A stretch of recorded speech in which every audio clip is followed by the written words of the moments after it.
Hello, everyone. Good morning. It is again that time, 8 a.m. on the West Coast.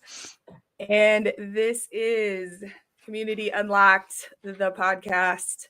I am your host, Jamie Lingscove, with my co-host, Laura Holmes. I think I've decided I need to stop doing your intro for you. I Oh, think that would be equitable. you do always do a lovely job, so no complaints. It's all good. Yeah, I don't know. I feel like I do a lot of talking on my own. Oh, shoot. Well, look, I just What? got a message from Tessa saying that she has a sick kiddo today. So, Darn it. Well, I hope um her kiddo feels better. yeah. So, let me we're shooting live, folks, obviously. So, let me troubleshoot this real quick and we'll see where Tessa lands, but otherwise, Okay. I'm sure we can find something fun to talk about. So give me just a moment here. Well, that's always so hard when you have a little one that gets sick.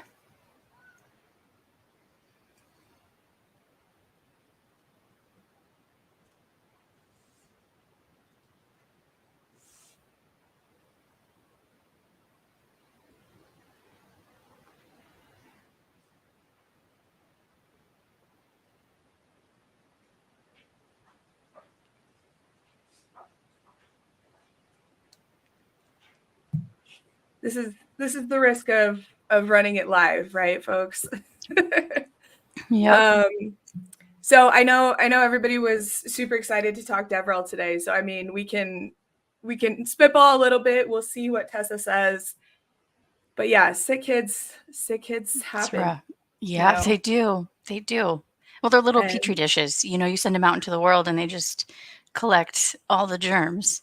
I'm telling you, it's funny because I've been remote for over 10 years. I Hmm. try not to calculate the actual years because nowadays I'm like, yeah, back when I was in high school, oh shit, that was like 20 years ago. Same. Uh, Same. I Hmm. can't even wrap my head around that. But um, I've been remote for such a long time, and I'm like, how do I get sick so often still? And I'm like, oh, it's the children. It's the children. I know. I remember the first year our son was in daycare. I think Scott and I thought we were dying. We're like, what is going I mean, one of us was legitimately like really sick twice a month. Like, it was just like we just ate a lot of soup.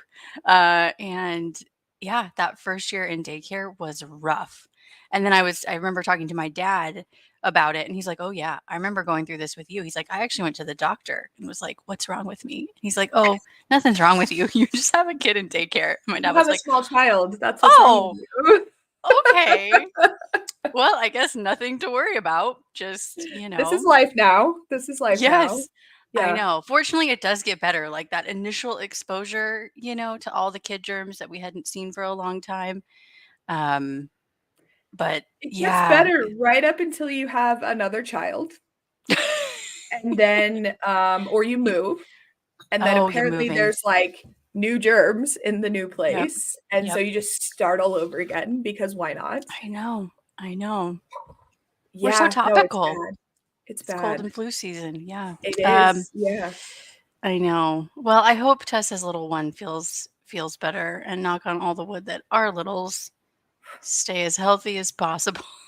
I'm telling you, it's bad. I went and got my flu shot, recently and then took my kiddo in to get her, most recent checkup and everything, and she got her flu shot, and I talked to my doctor. So we got the first, like, I don't know, the initial COVID shot and then the first two boosters, and then after that it was like we ended up getting COVID. The whole house got COVID. Yeah. And um I talked to my doctor, and I have an amazing doctor. And when you have chronic illness and you have we have so much going on in our house. Like, we have one with pretty severe asthma, we have had allergy issues, we have neurodivergency in the house.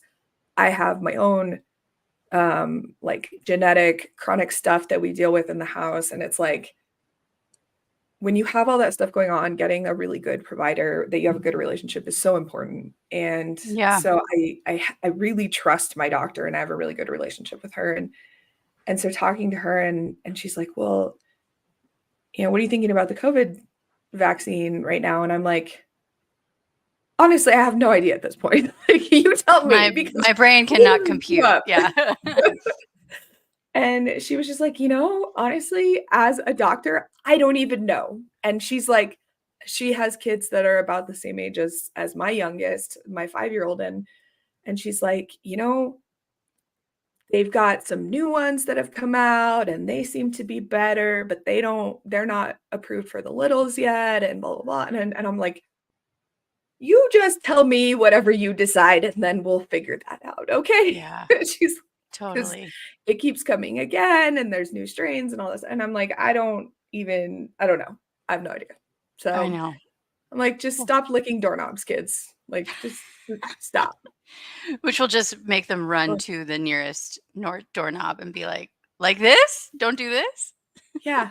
Yeah. And for some reason, the 5-year-old, the older two were pretty good about the whole like, wash your hands and don't put things in your mouth and all that.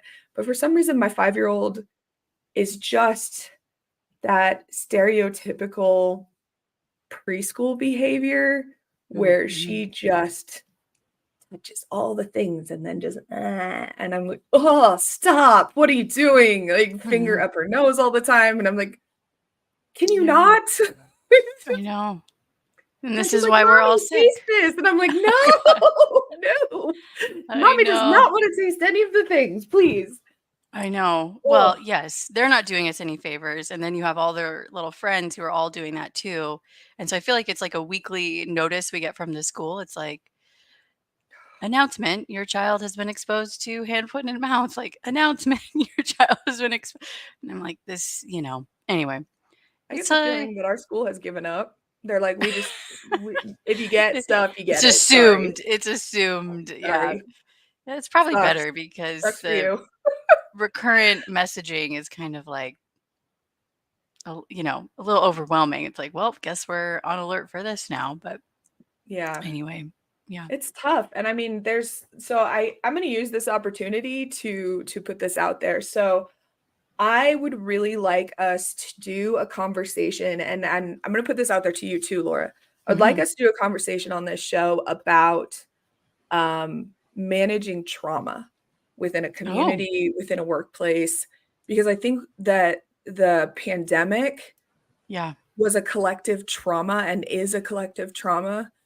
But I also absolutely. think, what's going on uh, The world. in Yeah. Gaza, in what's going Hmm. on in Ukraine, what's going on in Africa, all of the places where we are seeing mass violence and these very polarizing events. I mean, even in the US, the political environment, everything is very traumatic, Gun and violence, all of it. Yeah. it's Hmm. difficult as leaders and people who are trying to facilitate psychologically safe places to know how to navigate that and try to keep people functional. And it's not so much that, oh, well, my job is to make you be productive. I mean, that's part of it, right? But allowing people some humanity while still trying to get them to recognize that it's okay to feel your feelings, but it's also healthy to try to still live your day-to-day life, right? Like, don't Hmm. don't marinate in those feelings all day. Like, try to get moving forward. So I'm going to put the call Hmm. out there that I would love to talk to somebody who has some deep knowledge in this area. And I'm going to be doing my own research, looking for somebody who has done a lot of research or who works in this space regularly. So if y'all know somebody who we should talk to, I would love to bring them on the show and talk through kind of what facilitating uh, that kind of experience or culture or you know group Yeah. uh therapy is the wrong word, but like, Yeah, I know you what know, you're how do saying. you get them to move forward productively and in a healthy way together? No, I think that's such an important topic because I think it is one that a lot of people aren't sure what to do. And I think a lot of times as humans, when we aren't sure what to do, we don't do anything. Right. And I think that's not the answer.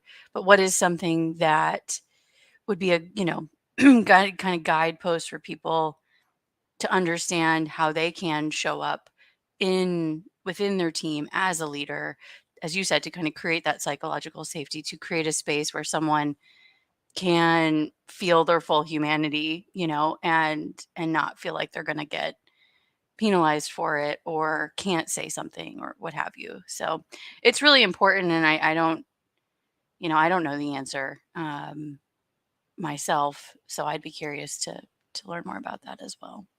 Yeah. Yeah. Yeah, and it's tricky. I mean, and there's things like in terms of allyship too, how do you show up as somebody who is maybe on the outside of a very polarizing conversation, right? Like Hmm. I'm white presenting. How do I show up in a meaningful way without overstepping? How do I show up in a conversation about Israeli and Palestinian politics without talking where I shouldn't be talking, instead of listening? Right. And so understanding, right, like how do I not remain silent in a way that is productive as opposed to just adding to the noise? Totally. Um, Right. I mean, I think you're absolutely right. We all show up with different privileges or different perspectives and kind of outsidership, if you will, or it's not the right word, but, not being directly impacted by some of this. And I I don't know, it's such a delicate situation. I know for me, leading teams, the approach I always took was just acknowledgement, saying like, hey, I just want to acknowledge this thing that is happening. And I'm not an expert. I don't have answers. I'm not coming here to share an opinion, but I just want to acknowledge what's happening and acknowledge that you may be feeling a certain way about this. And if you ever just want to come talk to me, know that you can. Or if you ever just need to take a day, you don't need to explain to me why. Just let me know. So that's yeah, kind of um, hopefully a little bit more succinctly worded. But I would just try and let my teams know, like, hey, there's this real, very emotionally charged thing happening. We have to at least, I think, name it and then let you know that you're allowed to have feelings around that, even within the yeah, workplace. And so, yeah, I love yeah. that. You're allowed to have your feelings. That's something that I tell my Yes. kids, feel your feelings, Feel them. and all your feelings are valid, whether you feel they are acceptable or not. All your feelings are valid, but That's what a you great do with point. those feelings is the important part, right? And I mean, Yes. there was a moment early in this show in one of our earlier episodes where I had called out a couple of very highly ranked academics, Hmm. leaders of Black colleges who had passed, and they were uh, very young for having passed away. I mean, in their 50s, I think, Hmm. and calling out the fact that these women are dying at an early age because of the stress that's put on them as academic leaders.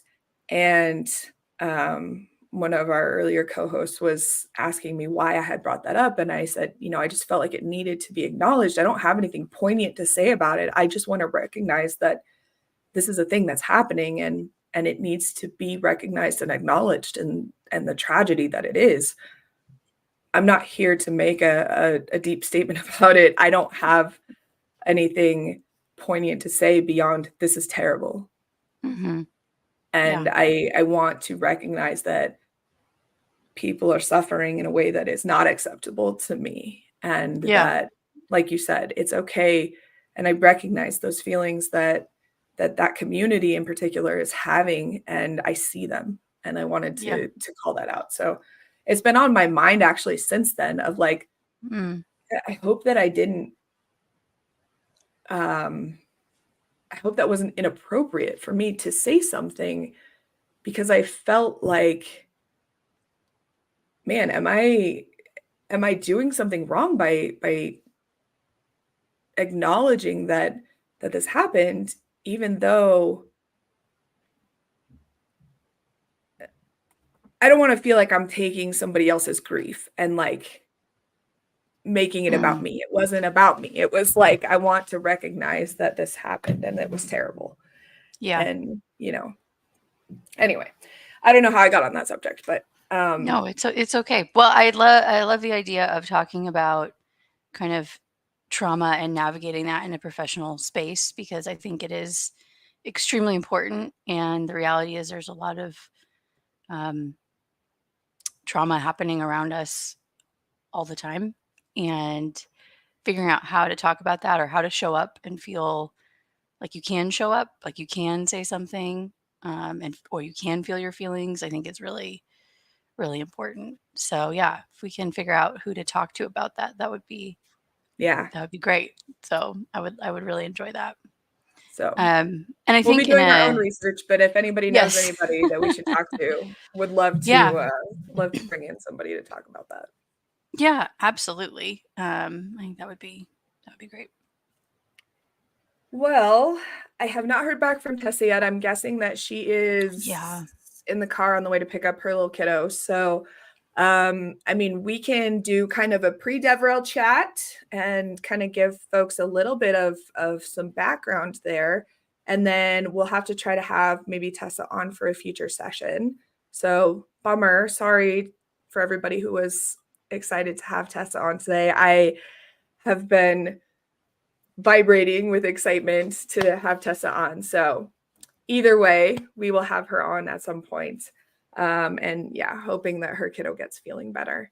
Likewise.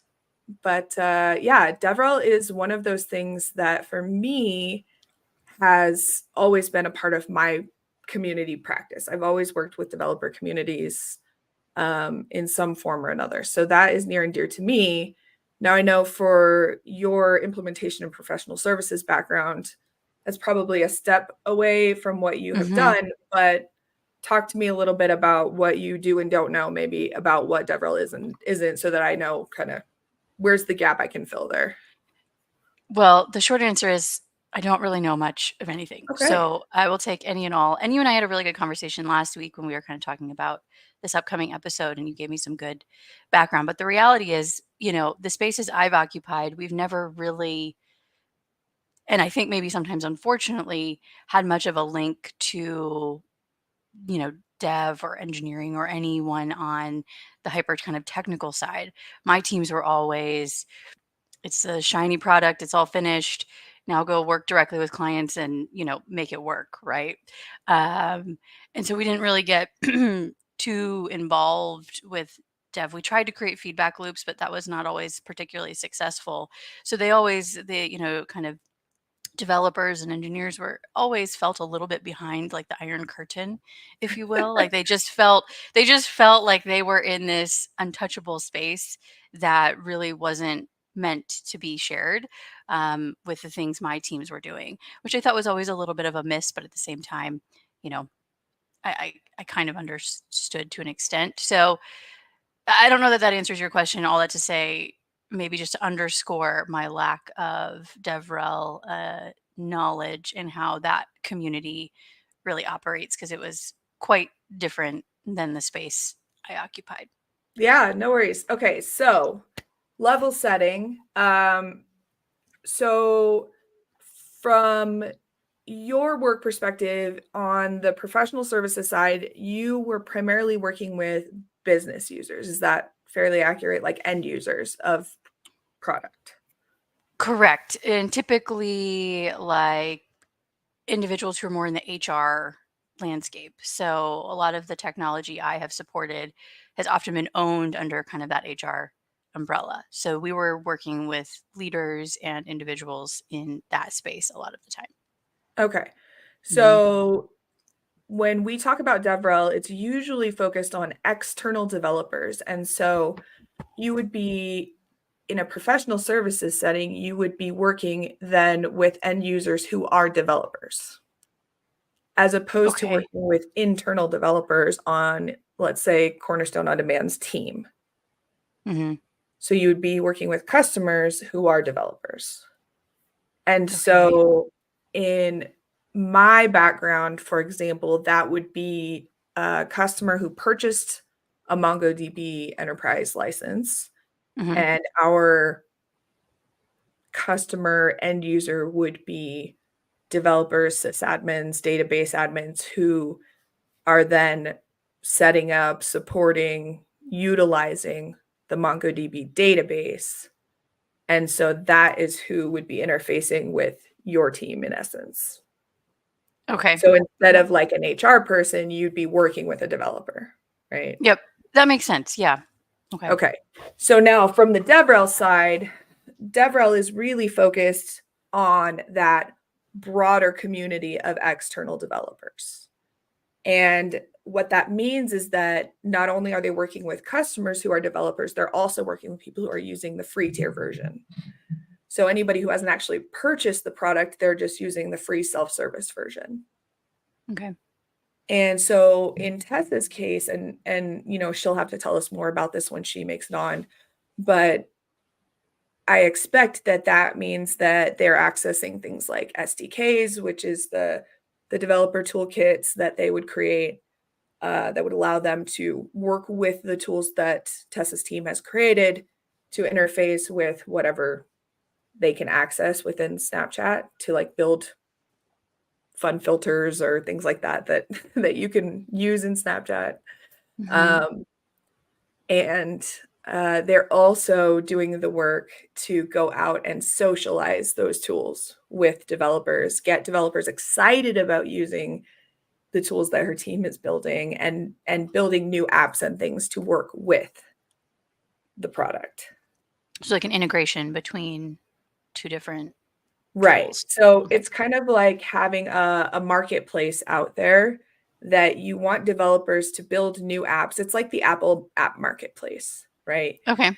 Apple wants developers to build new apps that live in the marketplace. And so there's a team that exists that would be like a developer relations team that would want to make it as fun and easy as possible and exciting as possible for developers to build things that would live in the app marketplace, build apps for the app marketplace, right? Hmm. And so they would need to build things like um, maybe documentation, but they would also build the tools that would go in there. They would build demos to teach them how to build in there. They might teach them how to use the programming language that works in there.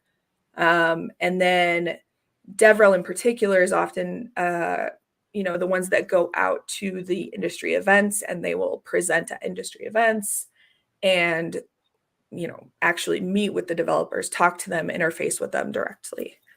And Okay. so the way that I explained this to you the last time that we talked about this a little bit was, um, I think of developer advocates as like the celebrities. And I know they hate it when I talk about them like this because I know a lot of them don't feel that way anymore, or they don't like being described that way because I think a lot of them feel that that devalues what they do, or it Hmm. reduces the technical skills that they have. It reduces them down to kind of like this PR face, which I don't mean to communicate that. I Hmm. think that they are these very highly skilled technical people who are also very good at communicating. And so they've taken the engineering and development skills that they have and have added this social communication, presentation skills ability on top of that to say, hey, not only do I know how to do the thing, but I know how to teach the thing and I know how to make people excited about the thing. And Hmm. so these individuals are able to go out and evangelize the product and the development experience to developers broadly to get them to Hmm. come in and build things. And that's beneficial to the brand because the brand is then like, we have this cool marketplace end users that you can add all kinds of customizations and apps to your iPhone. Yay. And that's a Mm-hmm. competitive advantage for us, right? So bringing it back full circle to community, that means that the community of developers is in itself a competitive advantage for Apple, right? Okay. Yep. So super excited to have Tessa on. We're gonna have a really awesome conversation. Um, I don't know if we want to dig into anything else. Maybe we just cut it short today, and we'll try to reschedule and have Tess on a future episode, Yeah, I unless think that there makes is sense. something else that we want to dig into today. Well, very pressing. I made a mug. The Look at it. mug! I know. I've elevated from a bowl to a mug. Just gotta I am point so that out. impressed. I am Thank you. thrilled that it has a very robust handle. A lot of Thank you. I handmade played. mugs I see, they have little sad handles on them. I Thank love it. you. Thank you. Yeah, I played around with a few handles. I made a few mugs. I don't have the others back yet, but thank you. I did give it a substantial handle. I'm very impressed. Thank you. I was too. I was like, oh my gosh, I made a mug and it works. It's not leaking. Although some of my glaze did like drip. It's probably hard to tell because it was like too thick. So I got like I asked my teacher, I was like, can I do anything about that? It looks like it has feet. It's kind of weird. She's like, do you have a Dremel? I was like, might need to figure out what that is first. Just kidding. So I procured a Dremel and I like sanded down or grinded down some of the little feet, but I'm very happy with it. So upgrading from bowls to mugs and I love it. all sorts of ceramic goods. Yeah. Well done. Yes. Well done. Thank you. Thank you. Because I know the pottery journey I am on is just really, pins and I needles am for here. everybody I out am there. here for, you know what? I have a very, it's really sad actually. I have them like now Oh, collecting you on have my desk. doubles. Are Yes, those I have like both active beverages this active morning? and previous. Yes. Okay. They're gathering on my desk now. At some point, I will have an actual display thing. I collect the Starbucks You Are Here mugs. So I have those from Oh, all over the place. that's cool. Yeah. Yeah. So my kids now are like, oh, it's a gift giving holiday. Mom needs a mug. I mean, I will say I love a good mug. I feel like you can't you I mean you can, but in my mind you can't have too many because it's like a mood thing, a nostalgia thing if you visited somewhere. There's something about like which mug am I feeling today? That is just kind of part of a happy morning routine. So Yeah, I and say I more told my kids mugs. I'm gonna try to have I don't think I've been very good about it so far, but I'm gonna try to have a different mug for each episode. Oh, I like that. I don't think I've done it very well so far because I have, like, certain ones that are favorites There's just one because you have they're that's like purpley. I think you've bigger. held it up. Yeah, this is my Twilight Sparkle mug. It is my all-time favorite. Oh, that's fantastic. Is that My is that like my the My My Little Little Pony Pony? mug. I used to love My Little Pony. That was one of my favorites, and their toys. Oh, that And was then so good. I have Baby Yoda. Baby yep, I've noticed that one too. I think those are probably the 2 I notice. I never saw the Yeah. My Little Ponies, mug close enough. It just kind of had like a purpley vibe, but now that I notice My Yeah. Little Pony, yes to that mug all the time. If you don't wanna mix it up, I feel like that's a solid choice. Yeah, yeah, it's my good luck mug, so I use it pretty regularly. Oh, well, cheers to good luck, and if it's coming out of a purple My Little Pony mug, even better. Right? Right? Even better. I love how, like, toys from our youth are, like, coming back too, like My Little Pony, like, a So resurgence. much. I was talking to a little kid that, was over for a play date with my son the other day. He just got a Tamagotchi. I was like, "Ugh, Tamagotchis?" Right? Yes. I was like, "Is it a cat?" He's like, "I don't think it's a cat." He's like, it's like a I don't know what it is." I was like, "Oh, I remember it being a cat." Anyway, but there's this stuff's coming back. I don't think they've invented anything new since we were kids. No, well, there we had some good stuff, you Yeah, know? the '90s were, like, prime invention time for kids stuff, whether it was TV shows, music, and toys. Nothing new has come out since then, I've decided. No, I think you're right. They've just kind of recycled things or Yeah. like tweaked and modified. Yeah, but I'm pumped about it, as is my husband. We're like, look at this stuff. You know, our kids are like, why are y'all so excited? This is weird. You know, When they started talking about like Power Rangers and stuff, I was like, no, nope, I'm yeah, not. I was Nope, never we're really not. into the Power Rangers. I No, I didn't do think that. I was just a little bit too old for that. I was more like Yeah. Ninja Turtles. Yeah, we like Ninja Turtles. Mhm. Yeah. Yeah, And then no. my best friend, she's a little older than me, and so she was in the like Transformers phase, and I was like, yeah, I think I was a little young for Transformers. She was really big into Transformers. Mm. Yeah. Those are definitely still around. My son went through Oh a yeah. huge Transformers phase. Like, I think it's they have, because of like, the a movie. school I of the think the what? movies, the Oh, yeah. Transformers movies really brought back Transformers big. I think you're right. I think you're right. Well, cheers to cool mugs and 90s Right? nostalgia and all of our fun toys Well, being and then all the whole cool again. Barbie thing, of course. Oh, that my daughter had recently took a hard turn right into Barbie. Like, we had not really done much Barbie, and then it was like someone either got her one as a gift or something happened, and she was like, All the Barbie. this is what I have been waiting for." And I was like, "Okay." So we are deep in Barbie land over here for her. My Um, 14-year-old is so funny. Like, I have been on a journey with that child. mm, So when I was big into like she's gonna have gender neutral everything as a baby, like everything was yellow and green and jungle theme and animals and whatever, right? And despite my best efforts, she was 1,000% Disney princess, frills, and ballet, like whatever. And I was isn't like, that cool. Like, fascinating? I was like, I don't even care. If that's what you're into, that's fine. Yeah, None of that is bad, but I want you to pick for yourself, right? Like, I'm right. not gonna push that on you. So cool, great. We'll do the Disney princess pink frills and butterflies thing, whatever. I don't care.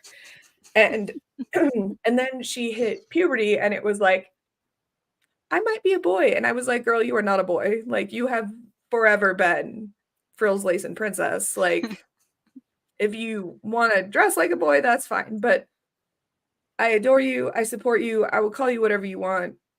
Whatever, that's fine. And this is going to get into a real deep well topic as well. But you know, we've gone through that whole gender journey as Mhm. well. And that has been a whole exploration for several years. And I think she's finally settled into like who she is. But the whole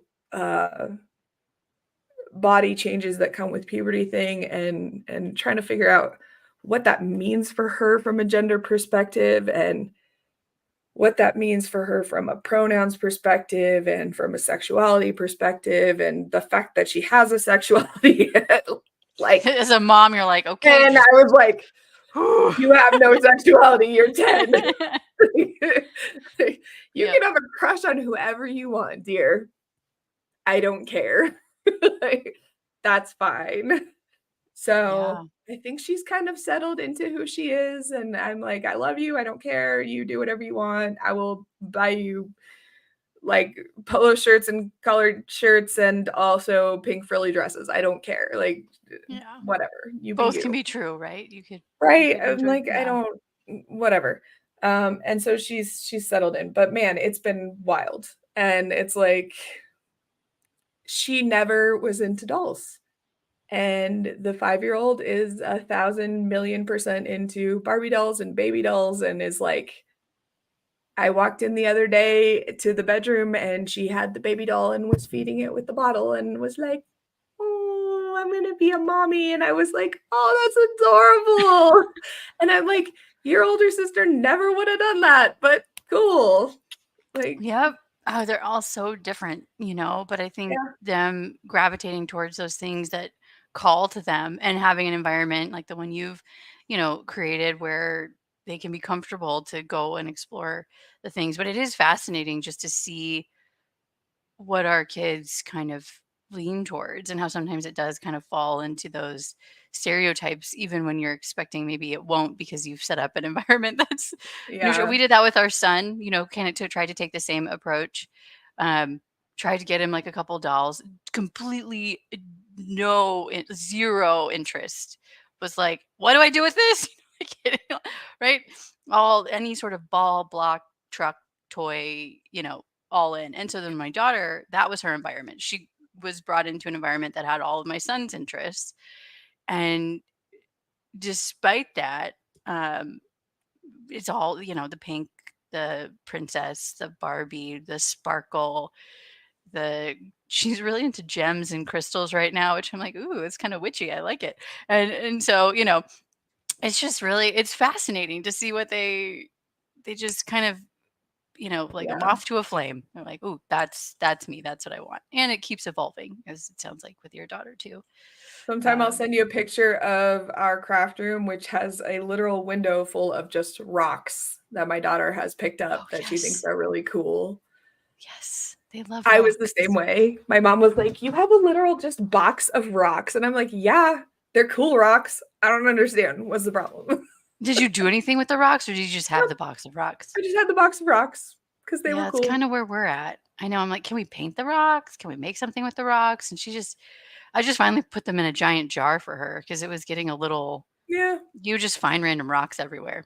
Nope. She Like a carries them little around in her gatherer. pocket sometimes. They're on the Yeah. windowsill and they're large Sizable rocks. These are not pebble rocks. No, I mean, These are rock sometimes rocks. they're pebbles, but she sometimes brings home like grapefruit size. I love it. Oh, it's so good. Oh, kids are the best. Well, I guess the full circle here is I hope Tessa's little one feels better because kids are great, even though they are germy. They're great. I hope hers feels better soon. Well, I'm glad we just got to chat. Right. Well, thanks to Yeah. those of you who have stuck with us this long. And I promise we will reschedule, Tessa, and hopefully have a very robust chat about DevRel and community on a future episode. And don't forget to subscribe on all the things. And yeah, we'll catch you on the next episode, which will be about dance with our good friend Gigi and her second life as a secret avid dance community participant. So I'm super looking forward to that one as well. So Likewise. we'll see you next time. All right. Bye. Bye.